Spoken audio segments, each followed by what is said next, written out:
इस संस्मरण का शीर्षक है डाकुओं की खो तथा सावित्री का आश्रम आना। श्रीमती संविदा देवी जी की स्मृतियों में से।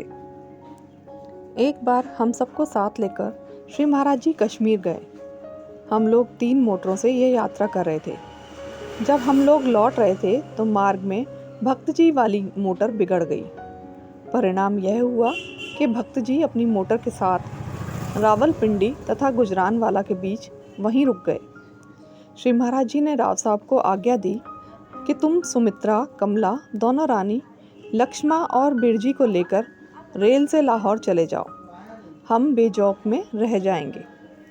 राव साहब ने श्री महाराज जी का साथ ना छोड़ने की इच्छा ना होते हुए भी उसका पालन किया। सुमित्रा देवी, कमला देवी को तो इससे इतना दुख हुआ कि उन्होंने एक दिन रात तक कुछ खाया पिया भी नहीं।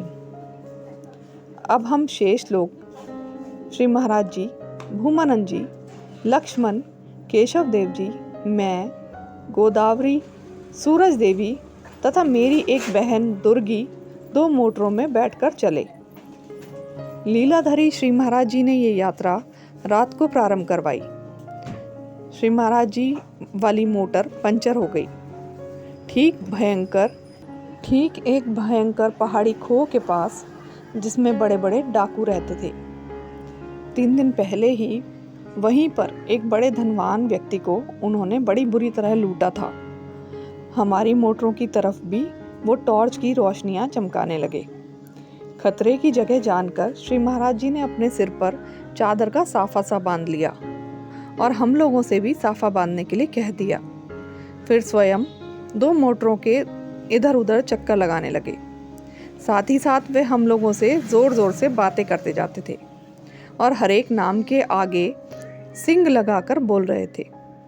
हम लड़कियों को भी बादाम सिंह, गोदावर सिंह, सूरज सिंह, दुर्ग सिंह इत्यादि नाम के संबोधन के साथ बोल रहे थे।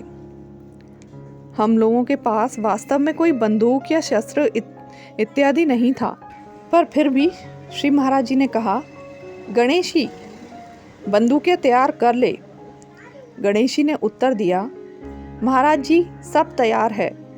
इस प्रकार तमाशा होता रहा और पंचर ठीक हो गया। मोटरें पुनः चल पड़ी। डाकू लोग बैटरी ही चमकाते रह गए। श्री महाराज जी तो साथ में थे ही, इसलिए हम वैसे भी आश्वस्त थे, पर श्री महाराज जी ने इस घटना द्वारा हमें सिखाया कि ऐसी परिस्थिति आने पर हमें क्या करना चाहिए। फिर हम लोग इतनी तेज चले कि प्रातः 4 बजे झेलम आकर ही ठहरे। अब भक्ति वाली मोटर का हाल सुनिए। वह मोटर इतनी बिगड़ गई थी कि ऐसा प्रतीत होता था कि इसे तो किसी वर्कशॉप में ठीक कराने में भी बड़ी कठिनाई आएगी। पर सवेरा हुआ तो वो मोटर बिल्कुल ठीक मिली और चल पड़ी, मानो उसका कुछ बिगड़ा ही ना हो। भक्त जी ने यात्रा पुनः प्रारंभ की। वे गुजरानवाला, वहाँ एक लड़की भक्त सावित्री रहती थी, उसके घर पहुँचे। यह लड़की आश्रम आना चाहती थी, पर उसका आना नहीं हो पा रहा था। अब वह भक्त जी के साथ श्री महाराज जी के पास लाहौर आ गई। इधर लाहौर में भी श्री महाराज जी के दर्शन ना होने तक सभी श्री महाराज जी के वियोग में बड़े दुखी थे। भक्त जी सोचते थे, ना जाने अब श्री महाराज जी का साथ मिल पाएगा या नहीं। उधर राव साहब के साथ सुमित्रा और कमला भी यही सोच रही थी। पर प्रातःकाल जब श्री महाराज जी आ गए तो सब लोगों को बड़ी प्रसन्नता हुई। सायं 4-5 बजे तक भक्त जी भी आ गए। उन्हें भी श्री महाराज जी को पाकर बड़ा आनंद हुआ। भक्त जी ने श्री महाराज जी को निवेदन किया, महाराज जी मोटर का तो कुछ बिगड़ा ही नहीं था। तो श्री महाराज जी ने कहा, पर सावित्री को भी तो साथ लाना था भाई भगत।